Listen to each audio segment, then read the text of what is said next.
Fala pessoal, tudo jóia? Quer saber como melhorar a experiência do paciente no seu atendimento profissional, seja médico ou qualquer outro profissional de saúde? Então, fique aqui nesse vídeo que eu vou dar algumas dicas para você. Vamos lá, antes de começar, eu queria lembrar todo mundo aqui de dar um like no nosso canal, se inscrever também e convido vocês a conhecerem um pouco mais sobre a Synaxis, a melhor plataforma para encontro entre oportunidades e profissionais de saúde. www.synaxis.com. Conheça também o nosso aplicativo disponível para iOS e Android nas lojas de aplicativo. É gratuito para os profissionais. Então vamos lá, pessoal. Como melhorar a experiência do paciente no atendimento profissional, tá? Bem, aqui eu vou dar algumas dicas de fatores do próprio negócio em si, ou seja, da própria clínica, né, do próprio atendimento ali do paciente, e também vou falar algumas dicas para os profissionais, tá? São dicas aí baseadas em conceitos modernos relativo a como o paciente hoje está participando todo desse processo de construir a sua própria saúde, né?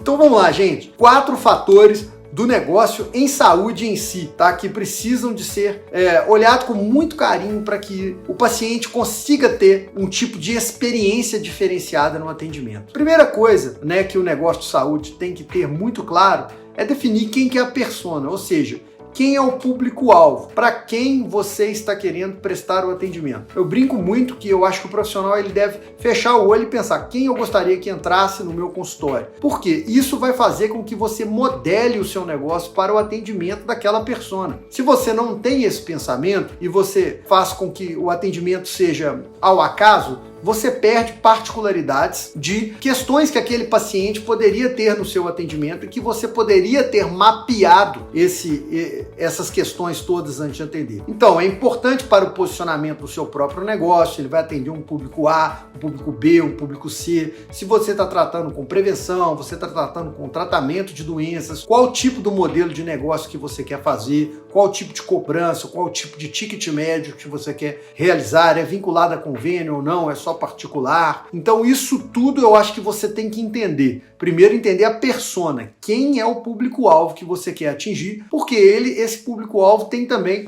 uma linguagem específica. Até quando você for fazer o seu marketing, você tem que falar para aquele pessoal, né? É aquilo que você quer atender. Você tem que viver aquele tipo de universo. Então é muito interessante o profissional aí ter uma noção de diferenciamento de persona, de entender para quem é o público-alvo. E aí eu oriento vocês a ter no máximo 3 tipos de persona, não ter vários tipos, porque isso também gera complexidade à forma de você desenvolver o seu negócio, tá?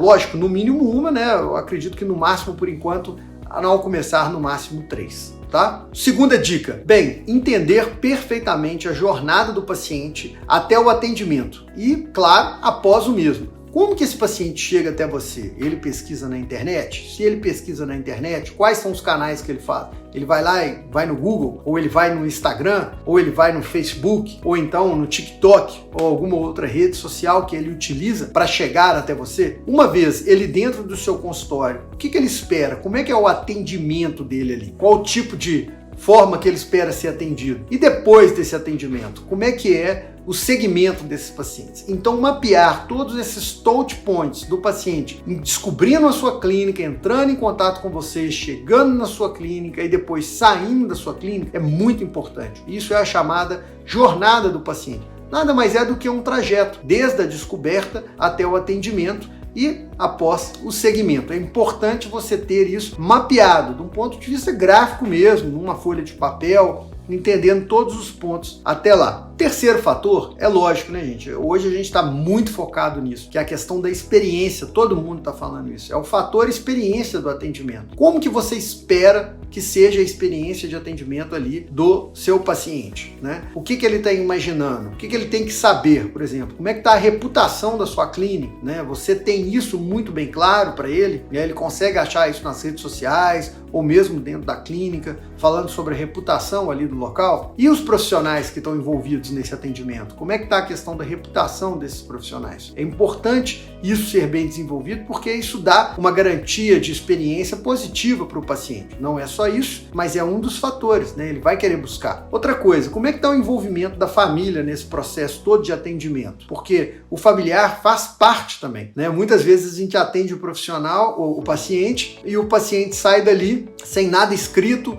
com muitas informações da cabeça, e você imagina o ruído de informação que tem na hora que ele conta aquele atendimento para um paciente dele, né? O captopril, que é um remédio de pressão, virou capopril, e aí você imagina o ruído que isso vai passando. Então envolver a família nesse processo todo é interessante, né? E acho inclusive que o paciente tem que ter uma forma clara ali dele poder seguir o atendimento dele, entender e mostrar uma forma até escrita mesmo, de saber como que isso está acontecendo, né? E além disso, como é que está ali um outro fator, né, que é o touch do espaço do atendimento. Como é que está ali a sua sala de espera, como é que é o seu consultório, como é que está todo esse processo, né?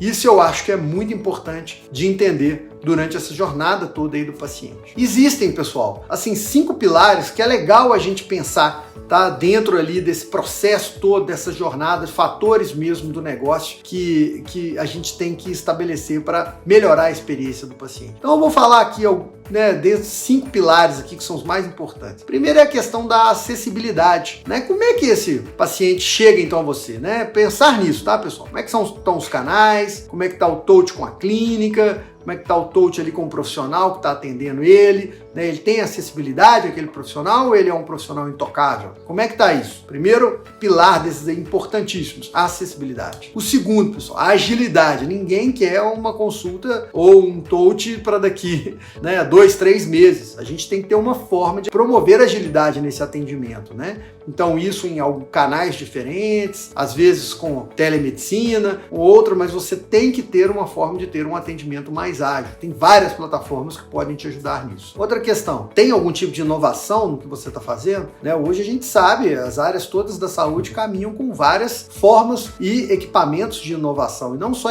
equipamentos de inovação, como também pensamento. Como é que está esse lado da inovação? Como é que está também o lado da inclusão? Né? Os familiares estão dentro do processo, aquilo que eu falei, né? Eles estão acompanhando aquilo, você está incluindo os familiares dentro do processo. E a questão da colaboração da equipe? Não adianta nada você estar fazendo o seu papel e o pessoal da recepção não está fazendo, né? O pessoal ali que está te auxiliando naquele cuidado não está fazendo. Tem que estar todo mundo aí envolvido e em sinergia para que tenha uma melhor experiência para o paciente, tá? E agora eu quero falar assim sobre 6 fatores principais. Aí eu falo mesmo da prática clínica moderna, que hoje a gente tem que se atentar. Bem, o primeiro deles é com relação aos empowered patients, né, o empoderamento do paciente. Hoje o paciente, ele não é mais aquele paciente em que o profissional tem uma função até paternalista em cima dele. O profissional detém o conhecimento e passa aquilo para o paciente. Não, hoje os pacientes querem ser empoderados, é o famoso empowered patients, tá? Então, o que significa um paciente empoderado? É um paciente que quer ter acesso à informação, tá? Ele quer conhecer os próprios dados dele de saúde. Não necessariamente é um paciente tecnológico, não é isso que eu estou falando, mas é um paciente que sabe o que ele tem, é um paciente que sabe aonde ele busca a informação e é um paciente que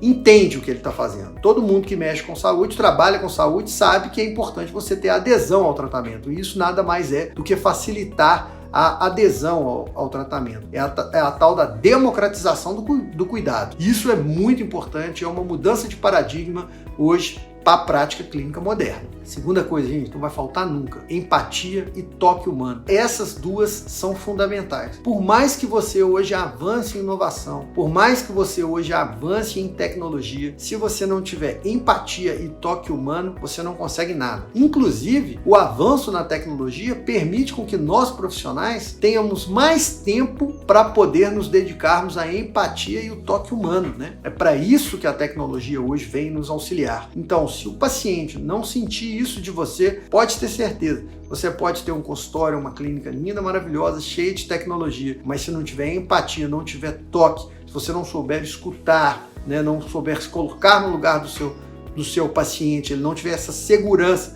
esse relacionamento profissional-paciente muito fortificado, você não vai conseguir prestar um atendimento de qualidade para o seu paciente. E um terceiro aspecto aí que eu quero falar sobre essas práticas modernas é realmente você embarcar a tecnologia nesse processo. A tecnologia hoje está disponível, todo mundo hoje tem celular, muitos temos wearables, né, relógios, né, e isso tudo pode ajudar a gente no trato com os pacientes, né? Hoje já tem, por exemplo, vários equipamentos que podem ser adicionados no consultório, garantindo mais tecnologia e garantindo, então, para o paciente também uma experiência melhor, né? Mostra que o profissional ali, ele está antenado, mostra que o profissional está trazendo algo diferenciado. Então, vale a pena pesquisar um pouco na sua área sobre o que está acontecendo acerca de tecnologia e como que você pode embarcar isso facilmente no seu consultório, né? Não estou falando de nada muito robusto, mas estou falando de situações que podem realmente auxiliar ali num trato diferenciado com o seu paciente. Um outro aspecto que eu quero salientar, tá, gente? Que é quando o paciente chega pra gente e fala: ah, doutor, eu fui lá e dei uma pesquisada no Google, né? E a gente vê muitos colegas repreendendo: ah, então se você já pesquisou no Google, você não precisa mais do profissional. Gente, esse é o caminho equivocado, tá? A tecnologia tá aí para ajudar a gente e os pacientes empoderados, hoje eles vão buscar na internet. E todo mundo, gente, vai buscar no Google, porque ele é a maior ferramenta de busca que a gente tem. Mas basta nós, profissionais de saúde, entendermos quais são os melhores sites, quais são as melhores fontes e aí sim orientarmos aos nossos pacientes: olha, excelente, que bom que você buscou, muito interessante você querer saber um pouco mais sobre essa condição de saúde que você está ou que você quer melhorar, né? Mas olha, eu vou te sugerir X, Y e Z sites aqui que são sites fenomenais para você poder ler. Lá tem um assunto que já está, assim, tem uma curadoria, eu gosto do assunto, então é importante ao médico ou outro profissional de saúde saber informar aonde é esses locais para que os pacientes busquem, né, informações ali em tempo real, informações confiáveis, tá, gente? É dar o suporte, é falar quais são os canais, é falar quais são talvez os aplicativos, né, quais são os sites, né? Se precisar de um suporte de telemedicina, onde que é o melhor lugar para buscar. Isso hoje faz parte da prática clínica moderna. É interessante a gente começar a se habituar e começar a pesquisar. Nós mesmos irmos ali no Google e darmos uma olhada, fazer um check-up, porque isso não tem como dissociar hoje mais da prática clínica, né? Isso é envolver o paciente em todo o processo de saúde, o que é a minha quinta dica aí. E a sexta, pessoal, hoje está muito em voga no mercado como um todo o conceito de Customer Success. O que significa isso? Sucesso do cliente. É você acompanhar o seu paciente para que ele tenha sucesso, tá? O acompanhamento é proativo, não é só reativo. Não é só quando ele vem e fala para você: ó, doutor, isso não tá legal, etc. Não, o acompanhamento é proativo. A gente está sempre ali evitando com que algum tipo de sinistro aconteça com o nosso paciente. Então é manter o touch com o paciente. Você tem várias formas de fazer isso, desde um touch mais high touch, pegar o telefone, ligar para ele, envolver no processo, até o tech touch, um e-mail, manter o contato, né? Como é que tá uma mensagem pelo WhatsApp, algo que você pode desenvolver para tornar esse contato com o seu paciente mais íntimo e ter um relacionamento periódico com ele. Beleza, pessoal? Gostou das dicas? Comente aqui nos comentários se você usa alguma dessas dicas ou se você tem também alguma sugestão para oferecer para a gente. Tá joia? Muito obrigado, compartilhem o vídeo e conheçam a Synax. Um abraço!